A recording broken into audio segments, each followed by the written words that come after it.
R. Yeah. So, Happy New Year, y'all. Yeah, Happy New Year, man. We got it's Beatz N Bitz Podcast, the return of Breezy Bree. He is back. That's what it should have been called. Now, hold on. Matt, Crimson Knight, you gotta turn that TV down, bro. Oh, I'm sorry, I got my friend over here. Hang on. Hey. Yeah, man, I love the show. That's all polite. Huh? Want this? He got the TV up loud and like in the Contagious. Go ahead, man. Like in the Contagious video.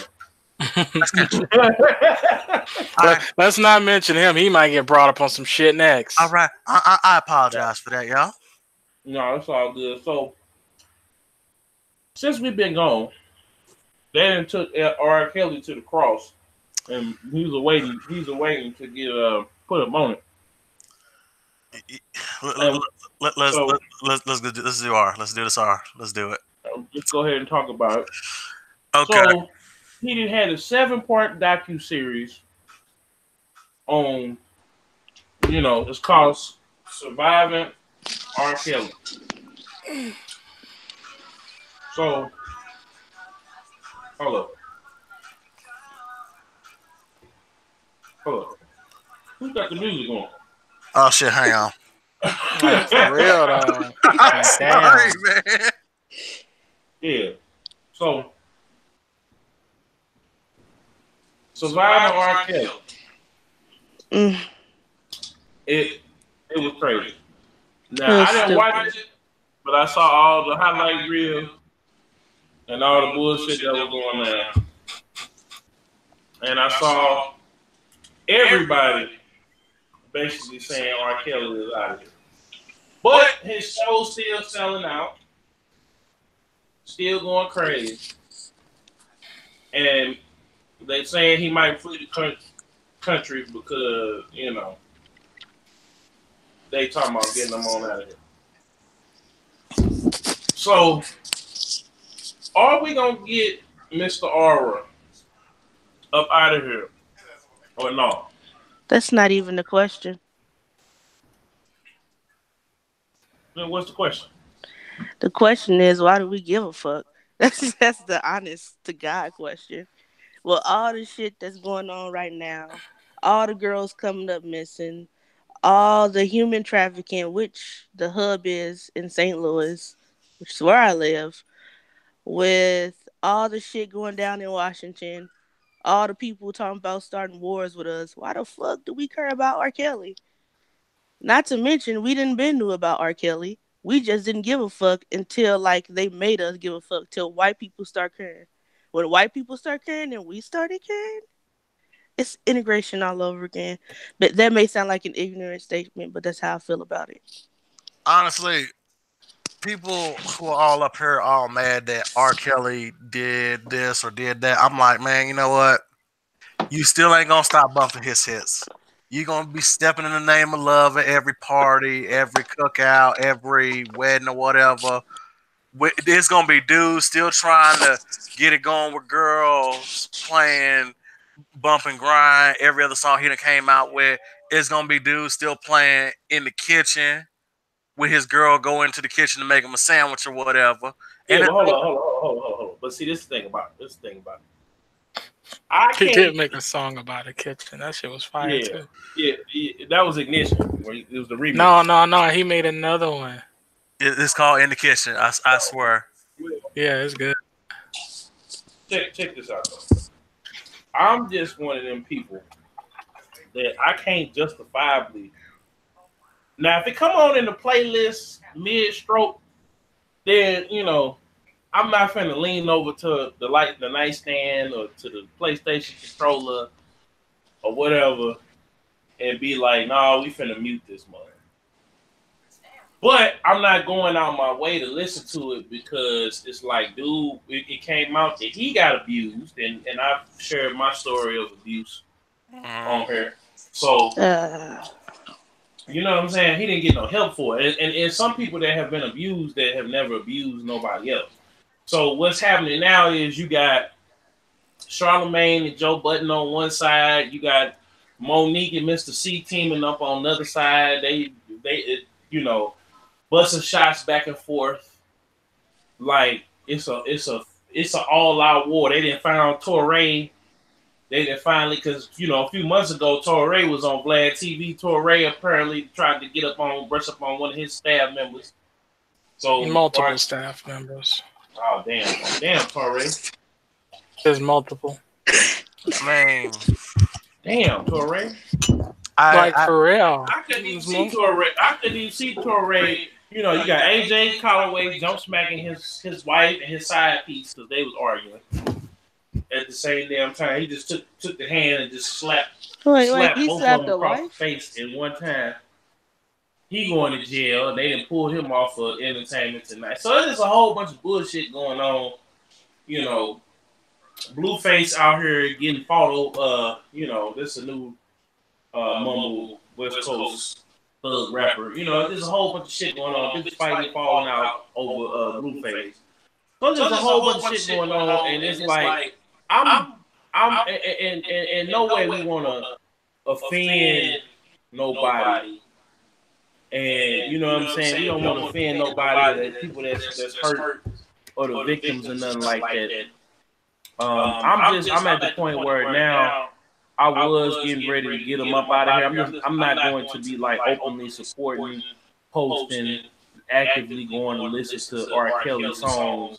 For the simple fact, it's not that I'm boycotting them. I'm just saying I can't justifiably support them. We got Jon in the building. What's up, y'all? What's up? We're not doing video for this one.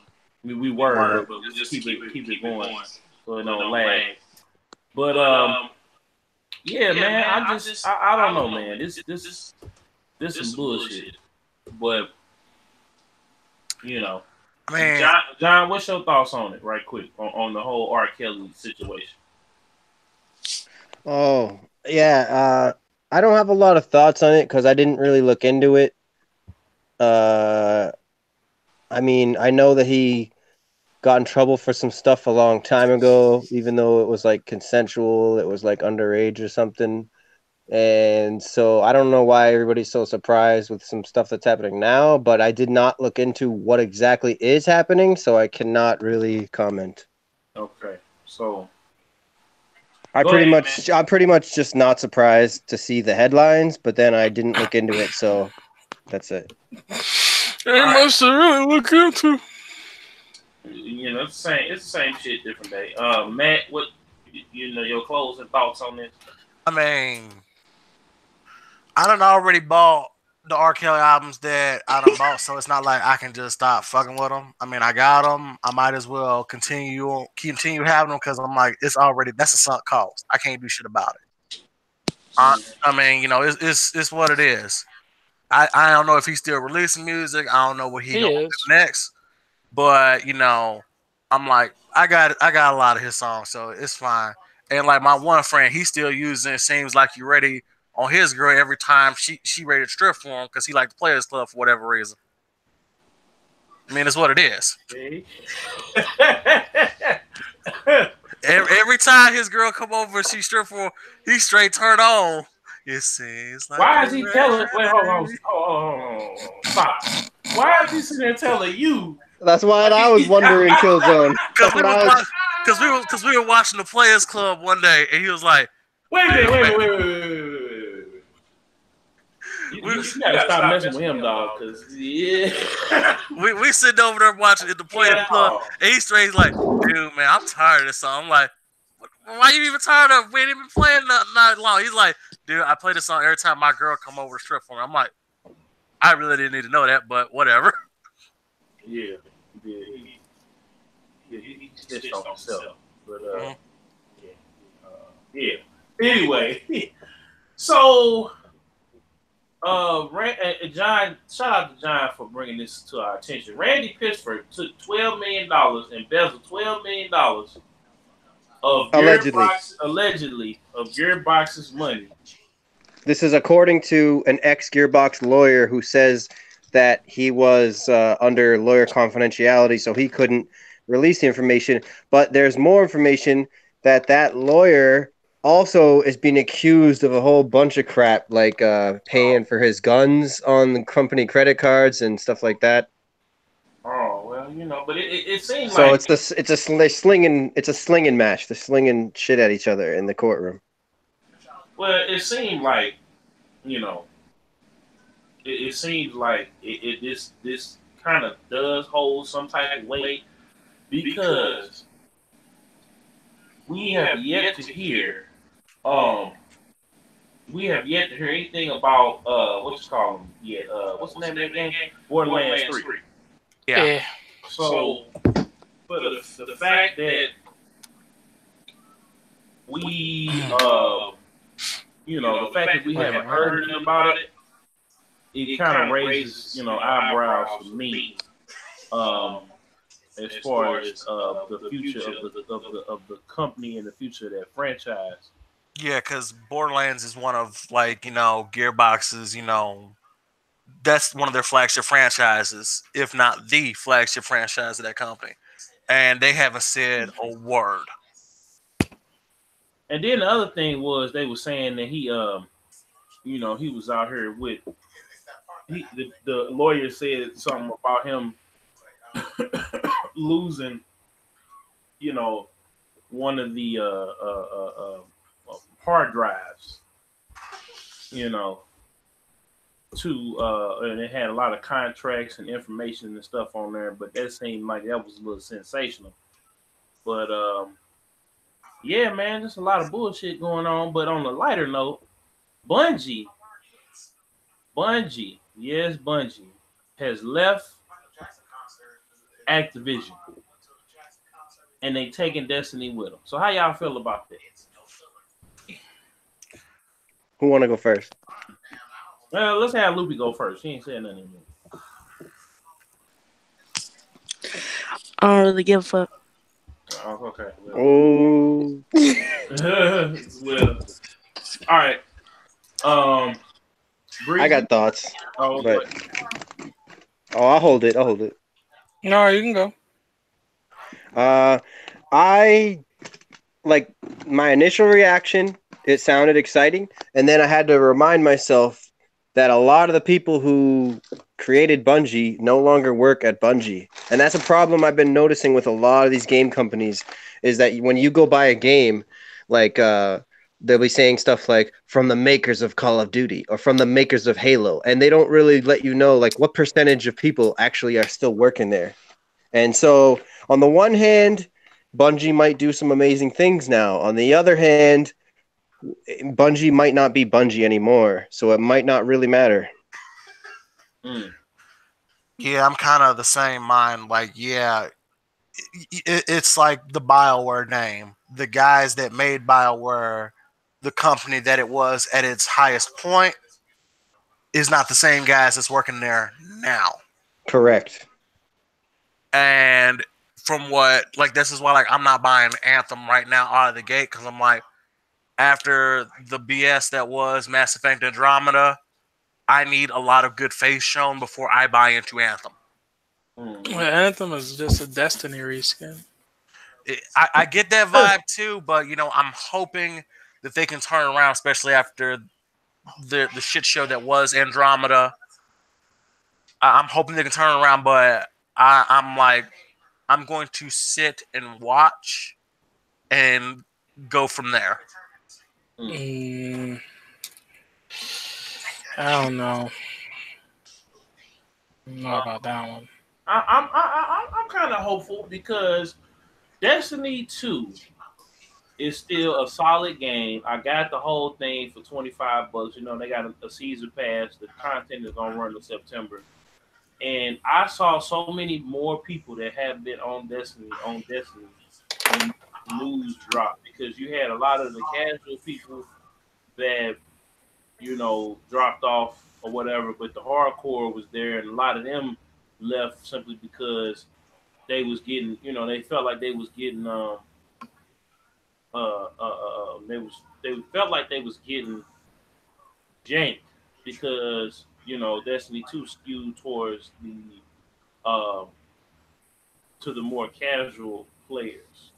So with that being said, like I just feel like the fact that they learned from their mistakes the last time in having, um, in letting their IP, which was Halo, go, and the fact that they're able to have, they're able to have a whole new team or whatever behind them, like, well, not a whole new team, but a whole, like, to have their whole team behind them, to have investors come in so they can self-publish, and to separate from a publisher. Um, Well, that's what we think might happen, but you don't really know for sure. They could turn around and be like, "We're with EA now." Like, you really don't know for sure. But I apologize for interrupting your point, Killzone. I apologize for that. But I just wanted to make it clear that we don't know for sure if they're really gonna be independent now. Like, they're gonna need somebody to publish. They're not really publishers, and they might let somebody buy them. We don't know. I mean, we hope not. It looks like it won't happen that way, but I'm sorry to interrupt you, man. Sorry about that. Continue. No, you're good. I mean, but it looks like that they want to go. From my vantage point, they want to self-publish because they need to, for the sake of their company and their brand. They could have very easily did like BioWare and got locked down and locked in, but it seemed like when they went over there, when they went over to Activision, they had the mindset that they was gonna own their IP because Halo, while it's been solid, it just has not innovated since. It hasn't innovated since they left. Yeah, like when Respawn went over with Titanfall.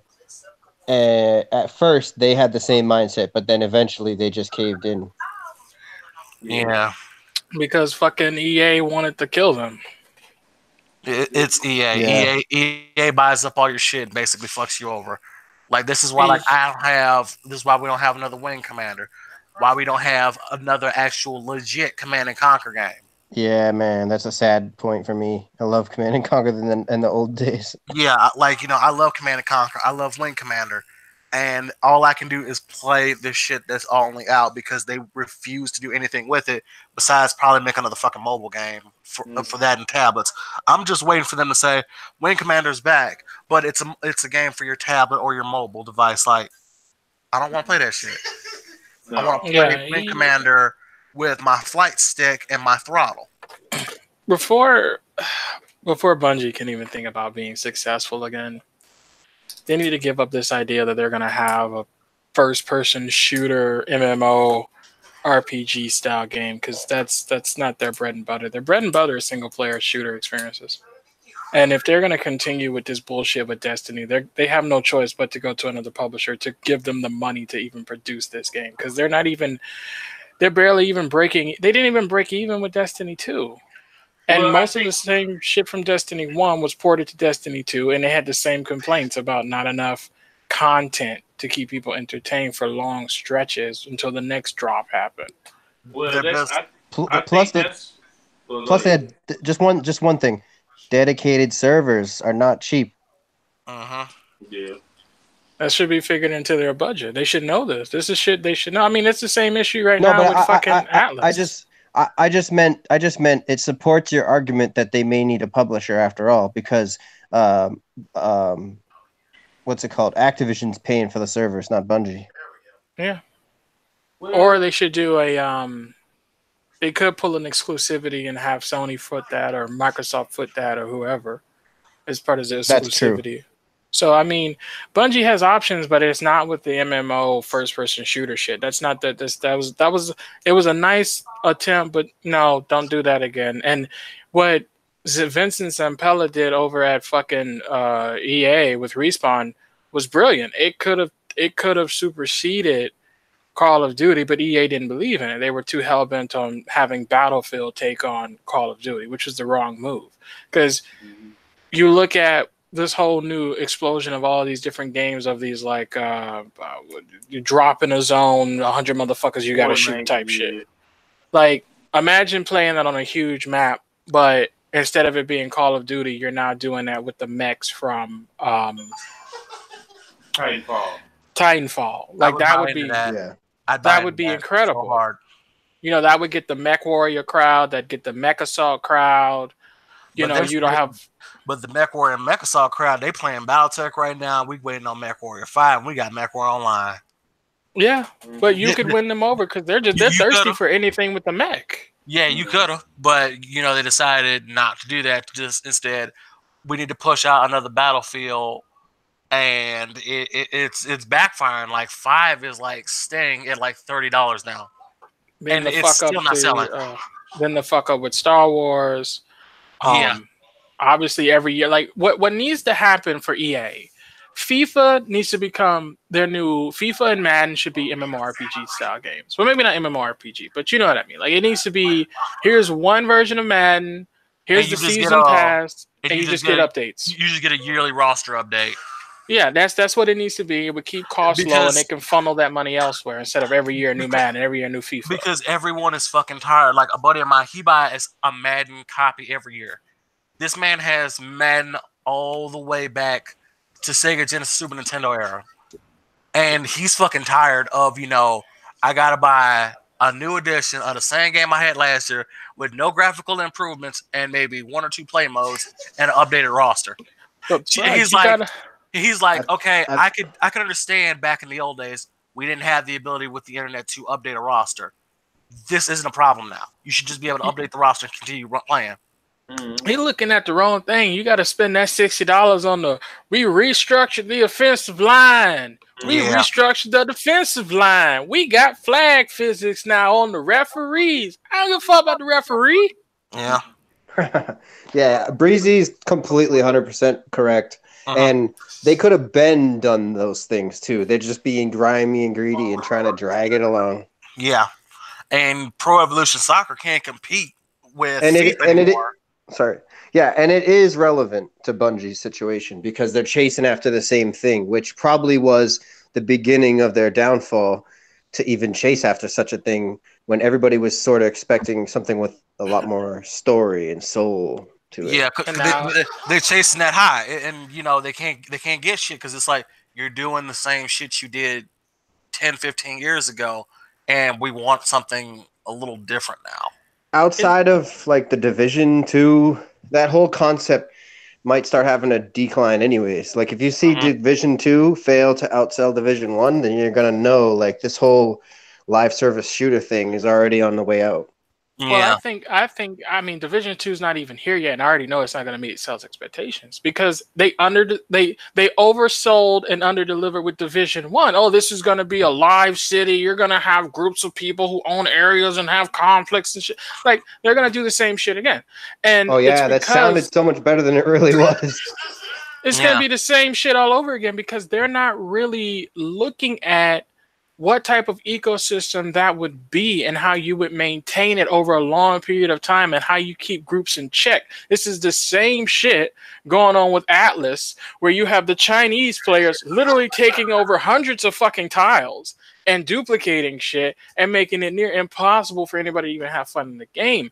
And the only way this shit really works is when you sit down and you test it in a small form factor first, and you test it for years, and then you explode it out into that big of an idea. Like, there's nothing wrong, per se, with feeding me the same sandwich I've had for the last 10 years, but I don't know, heat it up this time or add bacon to it or something. Like, make it worth the while, and they're not doing that. And then when they throw it with a $60 price tag, it's a hard pill to swallow. That was the main complaint with the original Call of Duties, from Modern Warfare 1 to Black Ops 3. It was, this is a reskinning of 2, this is a reskinning of 3, you know, and then you want to charge me for the maps, knowing damn well everybody wants the fucking maps. So it's like, they know what the fans want. They're looking in the damn forums, they're looking at Twitter, they're looking at Reset Era, they're looking at not VG charts, but NeoGAF. They know what fans want. It's just they're so fucking far detached from us that they're going what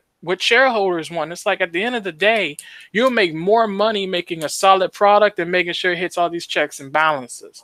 And they're afraid of doing that. That's why you see this explosion from all these indies and third parties who are literally pulling the fucking the Daniel Day-Lewis, I drink your milkshake. Like just coming in and just like, here's a first-person shooter that's only 3 hours long, but outsold your AAA title. Like that shit shouldn't happen at all, but it's happening. And Blizzard's in the same fucking boat. That's why everybody's leaving Blizzard now, because they're too busy trying to chase a fucking trend. Chasing trends is the worst thing you can do. And there's a small indie game called Game Dev Tycoon that teaches people this fucking lesson. Whenever you chased a trend in that game, by the time you got that game out, nobody gave a fuck about it anymore, or they thought it was a cheaper ripoff of the version they liked. Much like the fighting game boom of the early in the 90s. Especially after Mortal Kombat and Street Fighter dropped, you had every other game coming out. Primal Rage, good game, but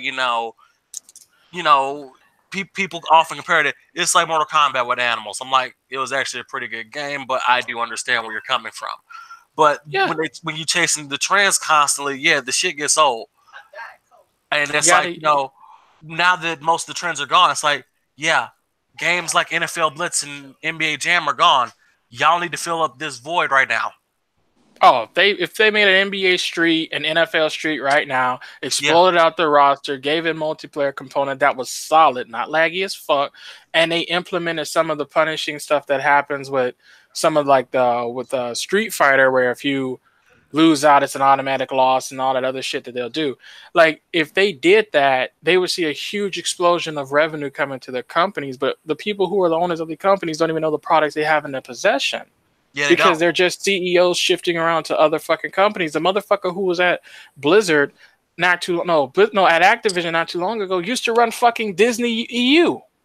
Why is a Disney exec running a fucking game company? He knows nothing about games. He knows about keeping a brand in order and shit, but he knows nothing about games. It should literally be somebody on the floor who's been with the company 10, 15 years, who rises to the ranks of CEO, who could bring back these old titles. We just saw this shit with Crash Bandicoot doing gangbusters. Yeah. You guys are 100% right on all your points. And Blizzard, Bungie, EA, and they're all in the same terrible position, and it's I don't even know what to say. Like everything you guys just said, like you're right on the money. I just wish that more people could understand it this way when it comes to gamers, and the execs. And to Breezy's last point, the Zynga CEO almost destroyed Xbox. So Breezy, again, you're completely right. I mean, I like what Ubisoft did do, though. They had a bunch of smaller... it was Ubisoft and Square Enix. They had a bunch of small... They were indie budget-style games, but they had, professional devs working on it. Like I Am Setsuna, the first one. Not the second one that was trash. But the first one, small-looking game, somewhat indie, gangbusters. Then they had Valiant Hearts. Small little war story type game, 2.5D, beautiful game, gangbusters. Child of Light, gangbusters. Like all these small little titles that cost $1 million to pump out in a year worth of development cycles is what the AAA companies should be. Well, not even AAA companies, the publishers should be pushing out. Not every game needs $100 million damn budget. Like everybody gave Red Dead Redemption Game of the Year, but it's trash to me. It's fucking trash. I can't fucking stand it. Okay. I agree. Well, I like that. I like that game. I got to disagree on that one point, but I agree with everything else you said, bro. I can tell you why it's trash to me. You can do more interesting shit in Red Dead 1 than 2. That makes no fucking sense. I feel handicapped as hell in Red Dead Redemption 2. I shouldn't feel that way in a sequel. Don't give me all this cool fast travel shit and lock it at a camp, and then I got to get to a certain level, and then I got to upgrade the camp, and then all the other people in the team ain't really doing shit with upgrading the camp. Like, don't lure me in on the false premise of this is going to be a great interactive story where all these different members are going to play a part, and they don't really do shit except for when you do a heist and shit goes south. Like, bruh. Yeah, the upgrading the camp part, and that you were right about that. That shit was stupid. You saw more interactivity in Mass Effect 3 with upgrading the ship and going around and talking to people and seeing them doing shit than you did in Red Dead 2. It's like these AAA studios don't play games anymore. They're not looking at what the competition is doing. They're all in their own little bubbles, clicking away on their keyboards and just doing shit they think people will like. Like, no, sit down, play shit. There's like a few publishers and developers that I still look over and I know that they give a fuck. One of them is NetherRealm. Yes. NetherRealm gives a shit because NetherRealm is actually playing their shit. Capcom's been on doing pretty good lately with Devil May Cry 5 and Resident Evil 2. So because they fired fucking... Except for Street Fighter 5, but you're right. That is a story for another time because that's gonna be like a 30-minute rant of just me. That's not my copy they made the listen. Who'd they fire? They made the dude who was fucking shit up step the fuck down. Was it Etsuno or whoever his fucking name was? Like, he was ruining everything. You get the son of the you get the CEO's son of Capcom comes out. He's like, hey, I think Monster Hunter should be on fucking console. Gangbusters. Motherfuckers are excited right now for the DLC coming in fucking May or June, where we're gonna finally get an ice continent and all new fucking people are losing their motherfucking shit. Like, Capcom is sitting on a treasure trove of shit that can make people lose their shit. All these companies are sitting on gems. Yeah. But they're too busy looking up in the fucking sky instead of down under their feet. Like, hey, let me bring this back out of the mud. Let me knock the dust off. This is why I love SNK. Because SNK knows they have shit. And it's like, okay, put this game out right now. We're going to test the waters. Samurai Showdown's coming back. King of Fighters is back. They talking about this Gorilla Mark of the Wolves sequel is coming. I'm like, dude, you have single-handedly done everything that I've wanted Capcom to do for the last decade. Bruh, did you hear the hype? Did you hear the hype when they did the Yakuza trailer, right? Yeah. And they're like, oh yeah, we're making a new Yakuza. And then at the end they do, oh yeah, but all y'all love was a fist of the North Star. Here you go. Motherfucking audience was on fire. Like, this is what you do. Because these motherfuckers are not playing shit. These motherfuckers is like, what we got? What haven't we done? What have we done that's made us some money? And Sega is often guilty of this. We have a treasure trove of Sega products and other people we could use. But we are going to use fucking only Sonic most of the time. I'm like, you have Alex Kidd. You have Shenmue. You have Sakura Wars. You have all these other fucking Sega franchises. You have fucking Vector Man, and you're not doing a goddamn motherfucking thing. Let's talk about. Okay, hold on. I know I'm just fucking up the show, but bear with me. Company of Heroes. Exactly, another good one. Or another. What was the first person shooter that everyone liked that had great sound design? What was it? Black or whatever. When that was some fire shit. We finally get a new Ace Combat. So Namco Bandai is giving us all a new console Ace Combat. Now listen, me and AJ did a podcast and I shitted all over that fucking free-to-play Ace Combat. That shit pissed me the fuck off 1,000 ways to Sunday. So I'm happy they're doing another console release. But I'm jumping, sorry. But this Sekiro Shadows Die Twice, right? That shit started out as a Tenchu game. Yeah. Motherfuckers are all the Tenchu crowd are losing their shit. Yeah. From Software is about to have another fucking Bloodborne level of fucking success. Yeah. And motherfuckers don't realize it. Like, there's no reason. There's only Ninja Gaiden is great. What was the other crazy arcadey ninja game besides Ninja Gaiden? A Ninja Blade was good. Are you talking about Shinobi? Yeah, Shinobi. We need more innovative shit. And it's not even like they gotta try too hard. We need more ninja games. And I'm not talking just Naruto. We need more shit like that. Because if you do more shit, the industry wouldn't have this feeling of declining or just stagnation. It's too many. Bruh, I need Notch money. Give me Notch's money. Yo, I would be buying IPs left and right. What's it called? That is a very good Sakura, or I don't know how to say that word, but okay, Sakura. Shadows Die Twice. That is a really, really good example because that's an example also of a publisher, Activision, signing the contract and just stepping the fuck out of the way and being like, all right, you guys are making this game.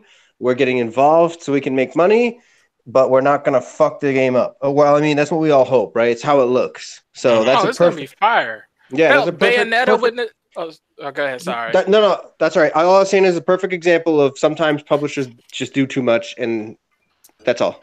I mean, Bayonetta 3 with Nintendo. Nintendo's like, yo, people like this glasses wearing bitch. Let's get more of her. Like, this is Nintendo started doing stuff really big with the Switch and later even with the Wii U, even as far as back as that, because Nintendo for a long period of time was losing.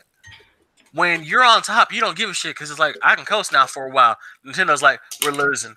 We need exclusives. We need shit like Bayonetta. We need shit like what's the name? Marvel Ultimate Alliance 3. Yeah. We need this. We need that. And that's just getting ready to drop for the Switch. There are people who are literally buying Switches just for Marvel Ultimate Alliance 3, Bayonetta 3, other shit. It's like, come on, because they're losing. Mm-hmm. And now they're starting to win, and they're like, you need to run with this momentum for a good while. Nintendo has not seen sales this strong for a system or even game sales or exclusivity since probably the fucking Super Nintendo. Yeah. System sales was through the roof, but game sales is now, it's like, yeah. Super Nintendo, they ain't seen this since, well, no, I'll tell you back. The Game Boy, had Pokemon, but I mean, yeah, Nintendo's mobile division is always fairly strong, but it's been their console division that's always been lacking content because they always used to shit on third-party developers. But now that they're like, yo, we need to be a stronger console division, platform. Yeah. That's where they're reaching out. And they're kicking ass, and it's like, yeah, it's true what you're saying. Like when you're in first place, you don't give a fuck about second and third, but your shareholders do. And you know what? It told me something because. The fact that MKX is coming on the Switch. 11. Yeah, I'm already. I already got my pre-order in. Yeah. I mean, if a Mortal Kombat character ends up in fucking Smash Bros, it's a wrap. It's gonna be Scorpion if it is. I'm just gonna be like, done. I'm about to take a shot. I don't know. That's risky. I don't know if they're gonna do that. They could do it. They put Ryu in. They put Ken in. You could put in Scorpion, and his Echo Fighter would be Sub-Zero. There you go. You got the face that runs the place of Mortal Kombat in this game. And ketchup and fucking ice and mustard. Yeah, this is the closest you will ever get to Street Fighter versus Mortal Kombat. And look, hey, do it. What if they had some Mortal Kombat amiibos? Hell, fucking! I'll be the first in line. Remember when the motherfucking Geese Howard appeared in Tekken in a coma? Like, that's my next topic. So, all right, yeah. Harada said that Tekken X Street Fighter is coming, and Kuma being in Tekken 7, I said, okay, yeah, we could pull it off. They could go ahead and pull it off. It's gonna work. We gonna, I'm just waiting on them to come and announce it, and I think they might announce it at. If it's not this E3, it's gonna be a launch or near launch title for PS5 and Xbox Scarlet. What y'all think? Honestly, I don't even want Tekken versus Street Fighter no more. You know what I want? I want Tekken versus Virtual Fighter. There you go. Well, they're gonna probably put Virtual Fighter characters in the game. No, I want it to be legit, just Tekken versus Street Fighter. There you go.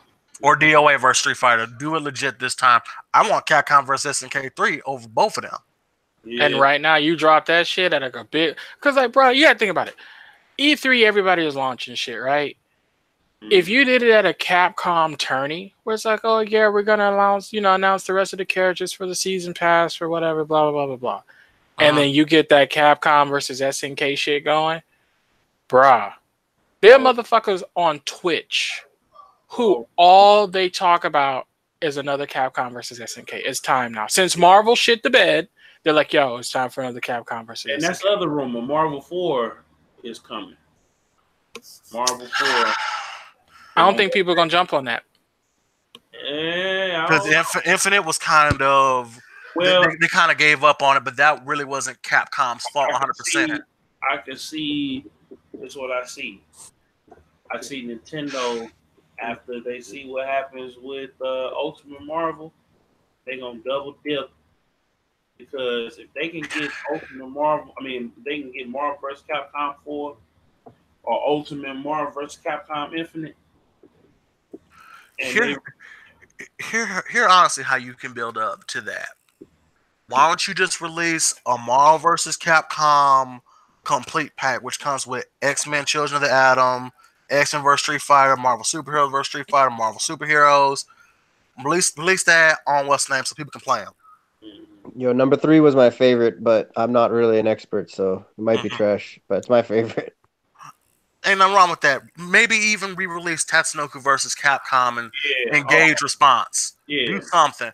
But don't put out like, oh, we're bringing Marvel vs. Capcom Infinite to the Switch. Like, no, literally no one asked for that. Nobody wants that. Nobody's going to buy it. You're going to piss off people again.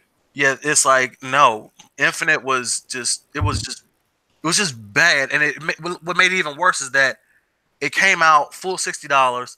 And for the people who bought the limited edition with the supposed Infinity Stones that look like them cheap Easter eggs that be at Walmart in the clearance section a week after Easter is over, and when I can just spend $20, go get Ultimate Marvel vs. Capcom 3 on my PS4, my Xbox One, and just keep playing right on. Just keep going. Yeah, but that only exists as used games now since Marvel pulled the fucking shit because they have some kind of mental problems. They're going through some bullshit again. I don't know what the fuck's the problem. No. Marvel, the reason why that happened is because right now they closing the deal for Marvel and Fox. And now it is getting ready to be closed right now. So once we get that, I guarantee you're going to see Marvel and you're going to see Fantastic Four. You're going to see X-Men characters on the floor that game. But see, bro, I really don't understand. I really don't understand licensing deals like that, though, where they go into the past and delete products that are still for sale. They're like, oh, we can't sell that anymore. But, dude, it's a previous production. Well, yeah, but they did that simply because, and speaking of which, I got to go and make sure my damn Ultimate Marvel download is still on my shit. It won't be, right? Or correct me, I don't know. I still have Marvel vs. Capcom, Marvel Ultimate Alliance 2 on my PS4. I just can't re-download it. Yeah. See, that's what I'm saying. That shit does not really make sense to me. I think that's stupid. Even if it's mine. Yeah, whoever's buying you out, sure, whatever. You don't want to put out new physical copies. Okay, those two things are fine. But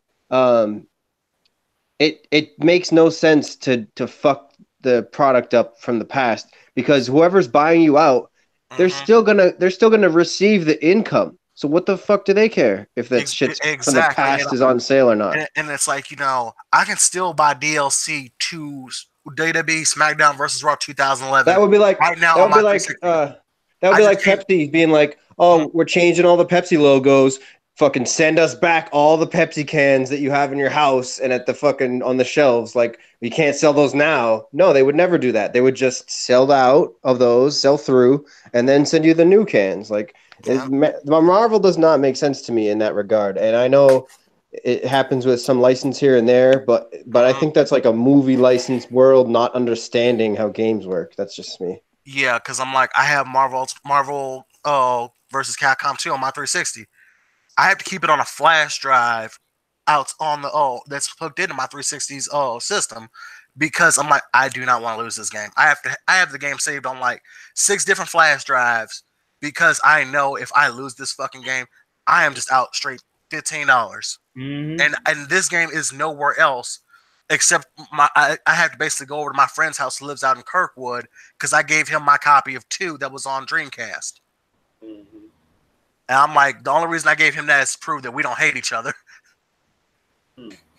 Well, I just went and checked. Ultimate Marvel is still, I'm downloading it right now, just in case. Mm-hmm. I don't blame you. Boy, my heart was beating fast like on the BG video. I was like, wait a minute, hold on, because they got me with like that Scott Pilgrim, what's it called? Yeah, because yeah, that shit disappeared. I was so fucking pissed at them motherfuckers. Ultimate Alliance 2. was like, oh, I could download it, and then it's like, I went over to my other PlayStation 4 that my account is on. I'm like, okay, I made sure I got it on there, and I tried on another system. I'm like, you can't download that game again. Like, why the fuck not? I paid for it.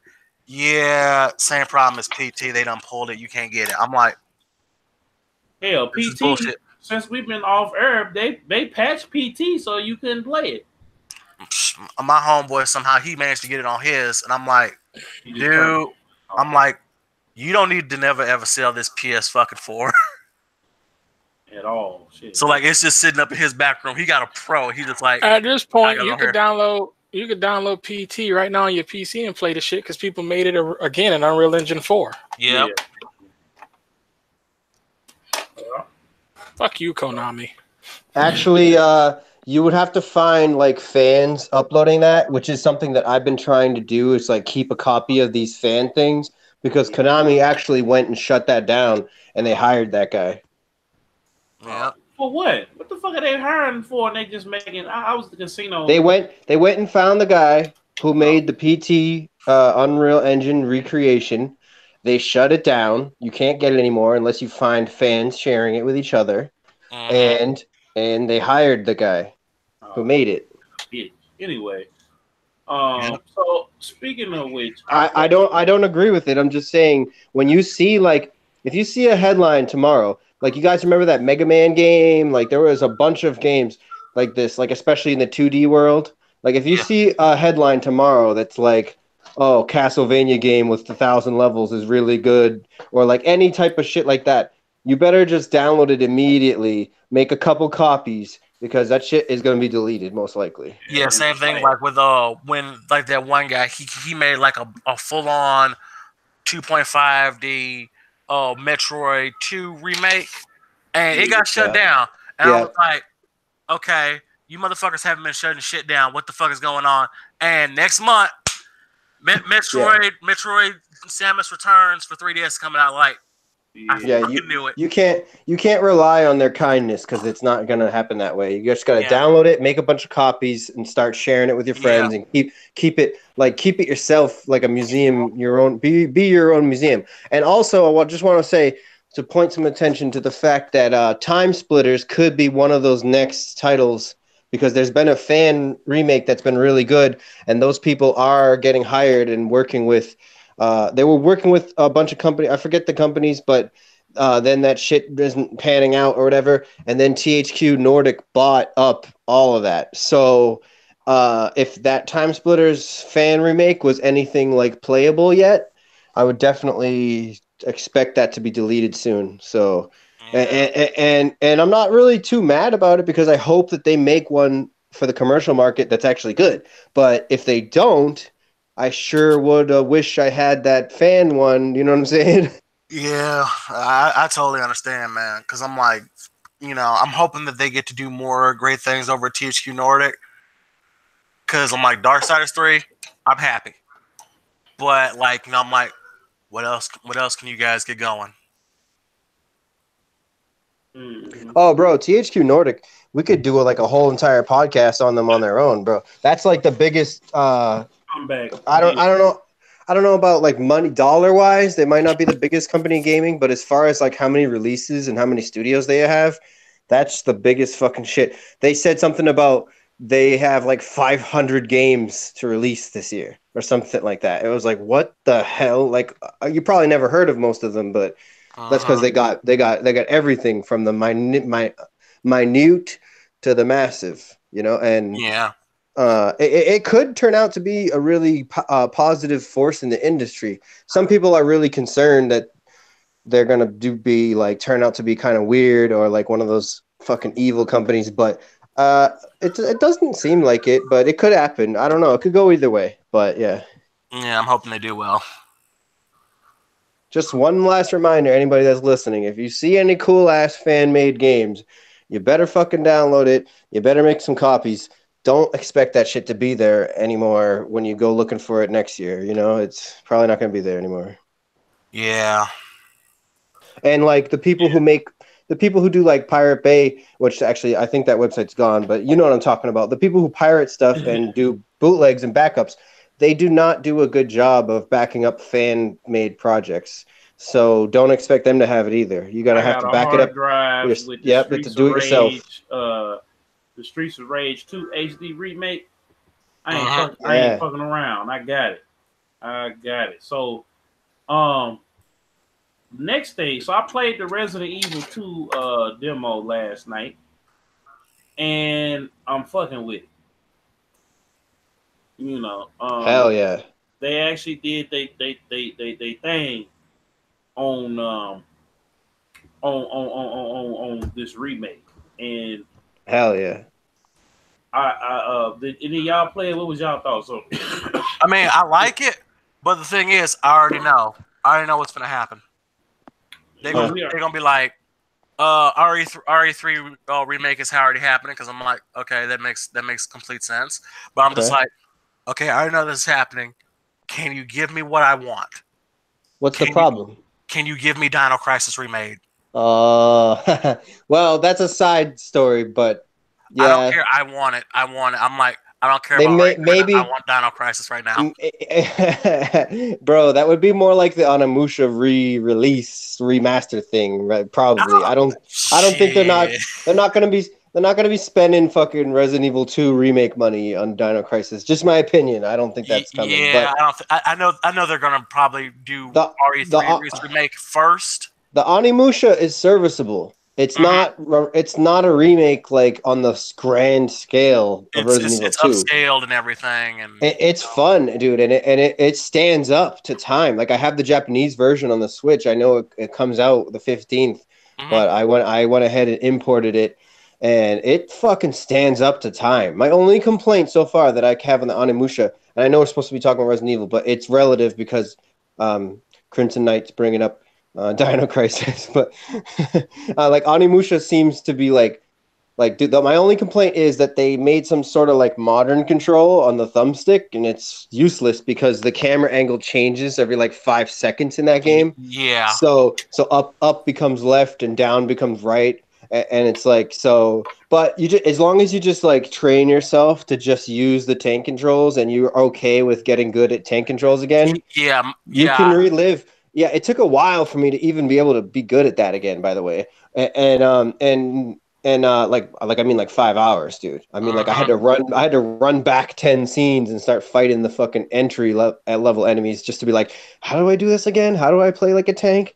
And so if you're not into tank controls, or you were not alive when tank controls were a thing, you probably won't like that. But for people who just know the classic and love the classic and they just want it again, that's a cool release, and I like it. It's like Capcom giving you the best of both worlds, because they're like, okay, Resident Evil 2 will give it like a real remake, and I'm surprised how good it is, because they had to combine a lot of different styles and figure shit out. And I'm not gonna go like super in detail about that right now because I have not played the full game, but my impression is that it's very fucking good, and I like it. It came out very good, but the RE2 remake, I played the demo, the little 30-minute demo. I'm like, this is actually a really good game.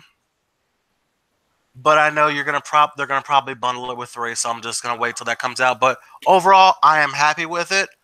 And this is as a person who has RE2 still, and I play it every year around October. Along with all the other RE games, like I literally blitz all of them. I'm just trying to see how fast I can do them every year. Crimson Knight has a very varied palette, man. You have a big variety of shit you get into. You get into a lot of shit. Well, I mean, I like, RE was just what I played, growing up. My little brother, he plays Dino Crisis every year, and sometimes like we're like, okay, you gotta play RE, I gotta play Dino Crisis, and it's like, why is the dinosaur coming through the door? What the fuck is going on here? It was cool. And Onimusha, man, like if you like that old tank style survival horror shit, I definitely pick up my PS2 copies, and I'm like, I'm gonna pick this up. Oh well, then you don't really. I want more Onimusha, so I'm like, you know what? I'm gonna support it, and I'm gonna give you the money. Oh, okay, support. Yeah. Good point. Because I really want another Onimusha game. If they do it right, though. If they do it right, yes. But they've proven, they're kind of showing like that they know how. So that's the good news. You know what I mean? Yeah. Like I don't want them to touch Onimusha unless they can like prove to me, which with Resident Evil 2 remake, I think that I'm believing in them again. I'm like, okay, you guys know what the fuck you're doing. The Onimusha re-release, it's like I said, it's really, you know, for people who want to support, people who are okay with, like, people who, there's young people who like playing old games, so that crowd maybe can appreciate this fucking masterpiece Onimusha, in my opinion. You know, I got an impressions piece coming up on it in a little bit, but basically, I just think it has stood the test of time very well, in my opinion. And the Resident Evil 2 remake, I don't have a ton to say just yet because it's not the full game we played, but I thought the demo was fucking fantastic. I think all the footage is fucking fantastic, and I think Capcom has really come around in a really good way. Except for Street Fighter 5, but forget about that. Yeah, because I'm like watching it, I'm like, man, like I'm just like picturing it, the original game in my head and playing this demo. I'm like, this is the fucking police station. This is really, really good. Like, they managed to bring the modern and the classic together in a way that it's not just literally Resident Evil 4 controls. You know what I mean? Like some people are simplifying it, and they're like, oh, it's like Resident Evil 4 controls with Resident Evil 7 graphics and Resident Evil 2 game, and it's like, kind of, but it's really more than that. They put a lot more thought. It's kind of not fair to simplify it that much. It's more than that. They really did tweak a lot of shit. And just one thing. Sorry if I'm going on too much, but I do have a little bit of detail I want to say, is that to address some complaints that people had. Some people who did not like the demo, which, okay, but whatever. Some people said that the controls were too slow.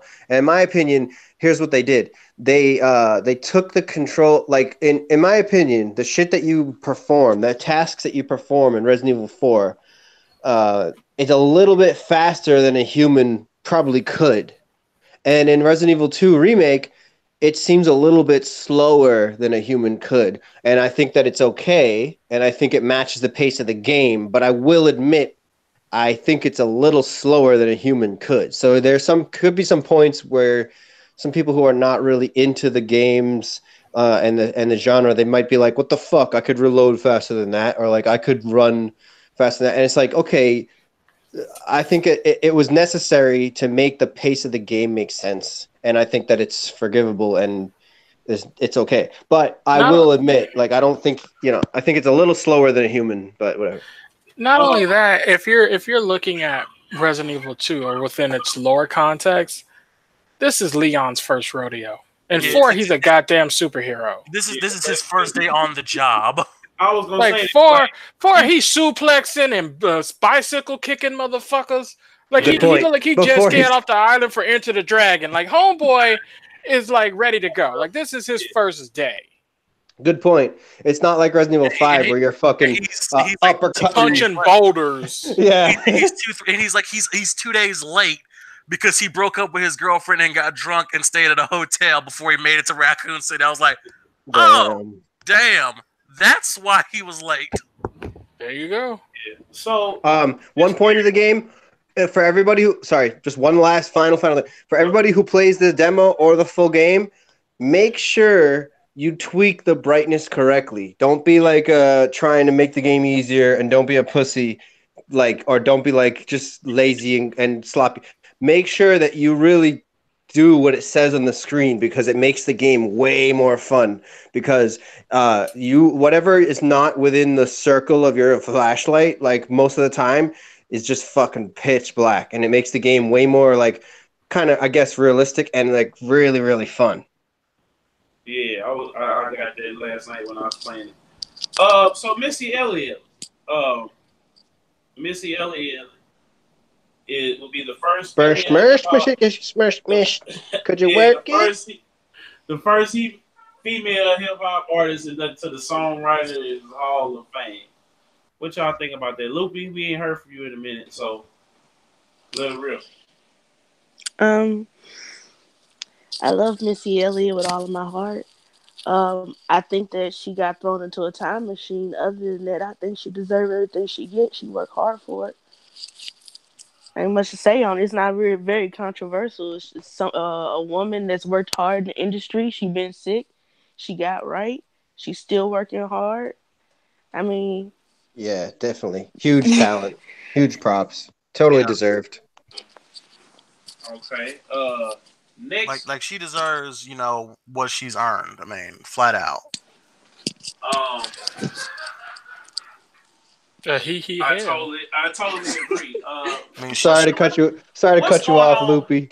And what's yeah, going on? you got laughing gas fucking leaking in your house, Crimson Knight.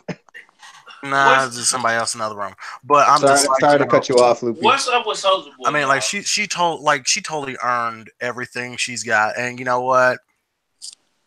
Go for it. I totally agree. That y'all all echo my sentiments, but Soldier Boy, jail him. Yeah. like, he took the flea market idea and just like took it to the next level. Yo, Soldier Boy is like fucking super famous, but he's acting like he's just some guy that you know on Facebook or Craigslist. Well, see, this is the saga, the Soldier saga that has been going on since we've been gone. So, Soldier Boy had put out a console. It wasn't really a console. What? He stole Nah. Get it right, bro. He's drop shipped a console. Yeah, he drop shipped the console. Or actually, no. I'm sorry. No. I saw one YouTuber that had the console, and they said that there was a little like Soldier logo on it. Yeah. So actually, he maybe not drop shipping them. He maybe actually made a deal with the Chinese factory, but basically, it's a consoles. He put out 3 of them. And there were already available like bootleg emulation systems that were on a website called AliExpress, Alibaba, also known as. I know that site. Yeah, they're basically like an Asian Amazon that sells unscrupulous things, mostly to Australian people and Indian people. Facts. And the United States does not really allow most of those products to be sold over here. You can sort of do it here and there, but Soldier Boy found out the hard way that you can't really like just go, hey, I've got these games for sale. You can play fucking Tomb Raider. It's already installed. Don't tell Square Enix though, even though I'm fucking super famous. Yeah, Nintendo. With the straw that broke the camel's back was Nintendo. Got wind of it. Yeah. I think you meant to say Nintendo broke that back. Yeah. So they was basically like, yeah. They gotta come in and suplex him literally. Reggie's like, yo, we gotta go right now. He'd be like, what do you mean? I thought this is a lawsuit. He'd be like, yeah, but they told me I could do this, so we gotta go right now. Yo, if you ask me, sorry, Killzone, this is like, I gotta say this. If you ask me, Soldier Boy got off lucky. He got off light. If it would have been Sony or fucking Square Enix or somebody coming after him, I think he would have been fucked. Yeah. They would have. They would have gotten him so hard. So now, yeah, he got off light. He better just quit playing around. And if he wants to, I got nothing against this person too. Like if he wants to get into making stuff, that's fine. But that's just not how you do it. Soldier Boy ain't trying to get website, have you?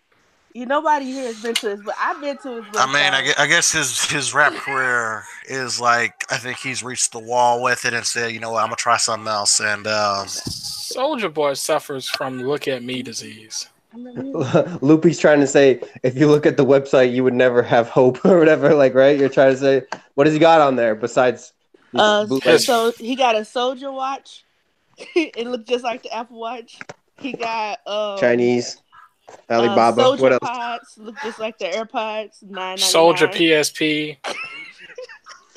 No, PS Vita. I'm sorry. Oh man, God. But see, the thing with Soldier Boy is it all electronics or does he have like? But we need to check on Soldier Boy because right after that, man, he almost died it was a mudslide, and he on so much freaking lean. They were saying he was on crack, but it really is on he on lean. Maybe a little bit of both, but shit. I didn't even know that. He got a song called Molly with the Lean. I'm sorry, what the fuck that has to do with this dude selling bootleg shit? No, because it's a downward spiral. Because anybody would have told him, anybody with some sense could have told Soldier, be like, hey, bro, you selling bootleg content. I'm sure they told him and he don't give a fuck. Well, and he sold a decent amount. So, hey man, if you want to do your, if you're famous and you're rich and you want to experiment with altered states of consciousness and chill out, and that's what makes you happy. I mean, whatever, but don't get behind the wheel, bro. You could pay a driver or some shit. No. He wasn't high. He was not high. This is what happened. He was driving. He wasn't high. They just got caught in a landslide, and after that, somebody got on the screen to talk about like how he was having such a good year and all this shit. And somebody in the chat said that he was on crack, and he just went off. He dissed Tiger, like somebody go. Oh man, that ain't literal. That's not literally. Wait, a good year. I thought he doesn't do drugs anyways. No, he doing lean, smoking weed. Is this why he tried to fight Chris Brown? No, Chris Brown got mad at him. We did a whole episode about that. Chris Brown got mad at him for the simple fact that he liked the picture by Karuchi. This was when Chris Brown was still crazy over Karuchi. Oh, that was not the cat to go after. That's all I got to say about that. Well, he didn't know you ain't supposed. He didn't know at the time you don't chase strays, so he doing better now. Well, Lil Uzi Vert said. Who? Oh wait, yeah, I know this one. Okay, yeah. He says that he is retiring from music. He can't drop no music. He signed a slave deal, and they won't. DJ Drama in Atlantic won't let him drop no music because he making so much money. Now the whole world.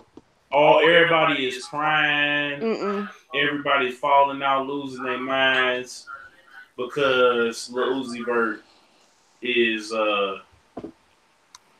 retiring from the game. I'm okay with that. Sounds like bullshit. Nothing of value was lost. Hold on. Sounds like bullshit to me, man. I think he's just trying to. That's just a bluff. That's like when China says that they want to fucking go to war, but really they just want a better deal before they sign the paper.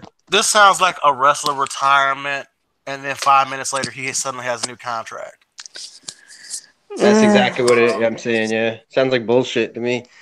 Black youngsters going to court over the Young Dolph shooting. We don't know if he did it. I thought you said. Wait a minute. Who's the one that made the song Moolah? No, we're not talking. Neither one. What? About Moolah. I said black youngster. The fuck is this song of Moolah? No. Neither one that made a song called Moolah. We talking about black youngster, the dude that was making everybody shake their ass for the last year and a half. Oh. I have no idea the fuck you talking about. I'm confusing this with Young Greatness, right? No. That's Young Greatness. Wait, we got little this, young that, major that. Like the hell? Breezy's gonna have to tell these people to stop fucking their names up.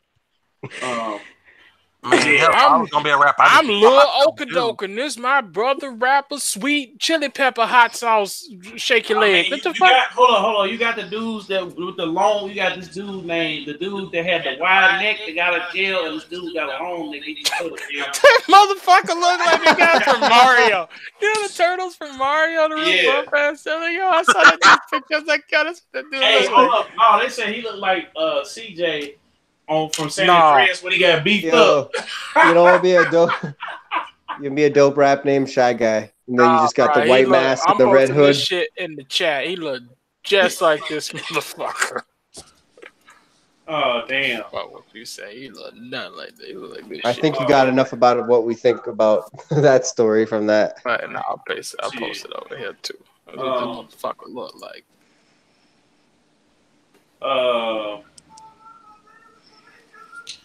So how do y'all feel about Travis Scott? We got the last two topics, this and then how do y'all feel about Travis Scott doing the Super Bowl?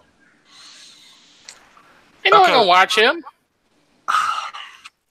Because a lot of people say he's selling out Coonan, because of everything that's going on with Colin Kaepernick and Here the thing is, the NFL didn't even invite most of these people that said that they weren't going to do it. I'm like, okay, so, all right, well, y'all not doing it. And then, everybody's like, they only want one damn thing. One motherfucking thing to happen at the Super Bowl halftime show. They just want to play Sweet, Sweet Victory. And if that shit happens, if that shit happens at the Super Bowl, I'm just going to be like, this is the best Super Bowl ever. I don't give a fuck. Game can be shitty as fuck, but you can do that. You can straight do watching Game of Thrones right now. Nah, it's not homie over here. All right, cool. Y'all know what's funny about all of this? Like, all of this NFL bullshit? Hold on. Wait a minute, Loopy. Wait a minute. What you say? What? I want to hear what she says. Okay, what's funny about this NFL bullshit is one side, I like to call the redneck side, they're boycotting the NFL due to people kneeling, and they're never watching again, and they're burning their jerseys. And then you have the, I like to call it the Black Panther side. They're like, fuck all you hoes. We're not your slaves. We gonna kneel, and we ain't watching shit until y'all blah, blah, blah, blah, blah, blah. So you have both sides boycotting for two different reasons. No matter what, they're boycotting the NFL. So and they really and what do you think about it? What do you guys think about it? Look, I feel like, and then they said they had a interview where he said if Mike Brown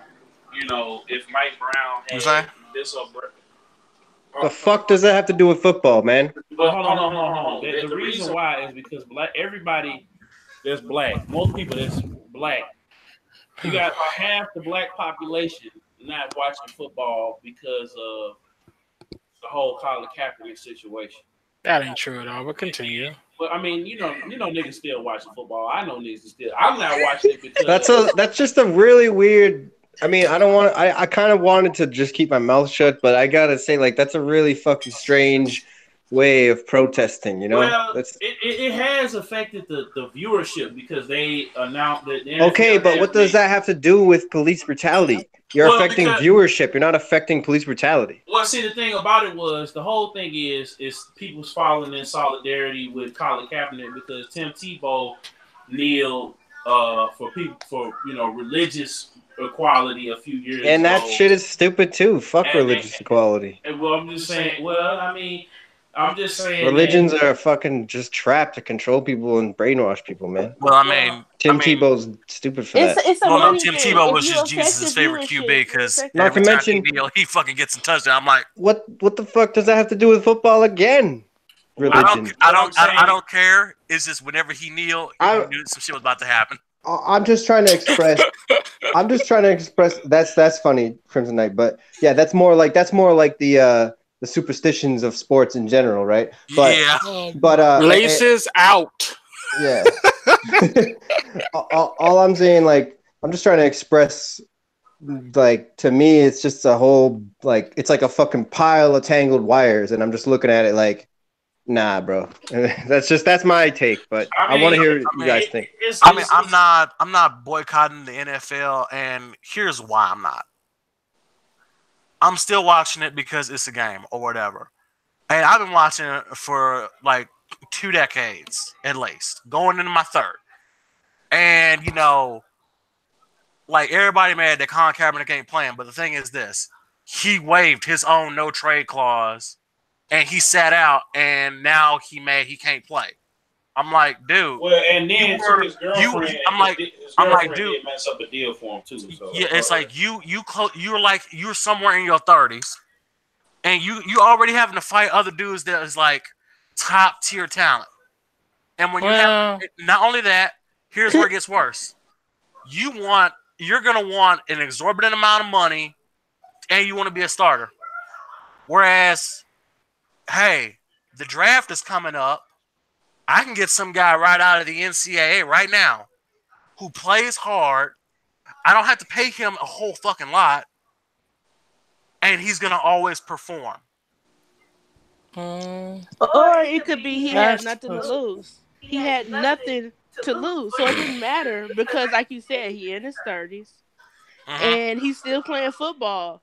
At that point, you have absolutely nothing to lose. So if I sit here and kneel and lose my job over kneeling, at least that people will agree with me and I can maybe start a movement, I ain't got shit to lose. Yeah. Well, I mean, his numbers. The thing is just that he waived his own no trade clause. I'm like, you did that yourself, dude. I mean, it's fine that he waived his no trade clause, but I'm like, it's not a lot of people that want to be bothered with him because he a spectacle, and it's like people gonna show up to see a spectacle, and pretty soon they get tired of seeing the spectacle. But it's like you just trying to justify a reason to watch when you could just say, "Fuck all y'all, I want to watch football." But I watch football because I want to. Period. Because my team is New England. That's great, but don't try to justify what he waived his trade clause against. Oh, no. I'm not justifying that. I'm just telling people because a lot of people thought that they just fired him. Like, no, dude, he waived his clause. Yeah. Well, no. They did fire him. They fired him. He had a bad year too. So, but that doesn't matter. QBs, wait, hold on. QBs have bad years all the fucking time. They fired him because he was doing shit that they didn't want him to do. They wanted him to be a good old boy. Like, let's just call it what it is. Because you had the players who had the basketball. Let's look at the basketball situation. Where you had homeboy who was mad that his fucking rent-a-hoe was fucking the whole team and put it on Instagram. And they turned their jerseys inside out. And they got upset about that bullshit. And they wanted to fire the players for that shit. But that made a lot more sense because that's somebody in basketball who deserved to be protested and fired, take his team away. He deserved all that shit. He was a slimeball, and he was actually in the NBA. So No. I'm just saying the NFL is not shooting people. It doesn't matter whether hold on. I got this. It doesn't. The NFL. You're right. The NFL is not shooting people, but the major talent pool the NFL pulls from is black people. Now, your pool comprises of us, and if the police are shooting us, some of us who are making very poor choices, that honestly situations occur, shit happens. You're limiting your own pool. You pull from now. You can't keep pulling from a community and not acknowledge the bullshit that we go through. And what people were upset about was the fact that he was kneeling during the anthem when he got the approval from a former Marine to even kneel in the first damn place, because initially he was just standing there and he would put his hand on his heart or he would do something else, and then he decided to kneel. And the whole reason he became a spectacle is because the NFL refused to acknowledge what the hell he was talking about. They're like, we ain't gonna acknowledge it. We don't see it. You don't see that. And then all of the people got upset. He doesn't stand. Why won't he stand? And it's like, well, this is the reason he won't stand. Now, he did waive his his non-trade thing. He did waive that, but they fired him only because he would not stand. And you had other players that did the same shit he did later on that year, and none of them motherfuckers was fired.